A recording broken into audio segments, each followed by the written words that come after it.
President Anderson, members of the faculty, Board of Trustees, distinguished guests, my old colleague, Senator Bob Byrd, who has earned his degree through many years of attending Knight Law School, while I am earning mine in the next 30 minutes, distinguished guests, ladies and gentlemen. It is with great pride that I participate in this ceremony of the American University, sponsored by the Methodist Church, founded by Bishop John Fletcher Hurst, and first opened by President Woodrow Wilson in 1914. This is a young and growing university, but it has already fulfilled Bishop Hurst's enlightened hope for the study of history and public affairs in a city devoted to the making of history and to the conduct of the public's business. By sponsoring this institution of higher learning for all who wish to learn, whatever their color or their creed, the Methodists of this area and the nation deserve the nation's thanks.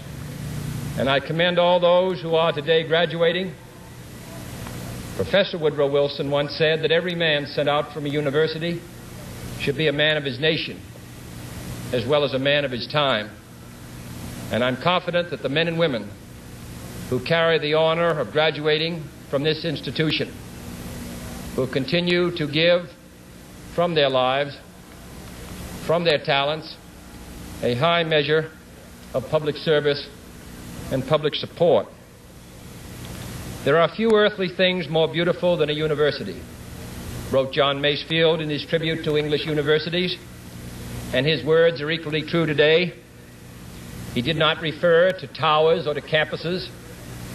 He admired the splendid beauty of a university because it was, he said, a place where those who hate ignorance may strive to know, where those who perceive truth may strive to make others see. I have therefore chosen this time and place to discuss a topic on which ignorance too often abounds and the truth too rarely perceived, and that is the most important topic on earth: peace. What kind of a peace do I mean, and what kind of a peace do we seek? Not a Pax Americana enforced on the world by American weapons of war, not the peace of the grave or the security of the slave. I am talking about genuine peace, the kind of peace that makes life on earth worth living, the kind that enables men and nations to grow and to hope and build a better life for their children. Not merely peace for Americans, but peace for all men and women. Not merely peace in our time, but peace in all time. I speak of peace because of the new face of war.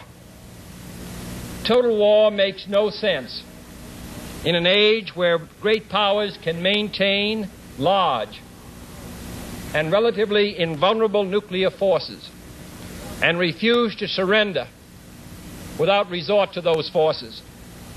It makes no sense in an age where a single nuclear weapon contains almost 10 times the explosive force delivered by all the Allied air forces in the Second World War. It makes no sense in an age when the deadly poisons produced by a nuclear exchange would be carried by wind and water and soil and seed to the far corners of the globe and to generations yet unborn.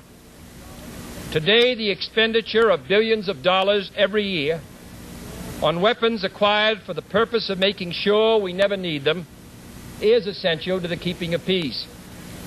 But surely the acquisition of such idle stockpiles, which can only destroy and never create, is not the only, much less the most efficient, means of assuring peace. I speak of peace, therefore, as the necessary, rational end of rational men.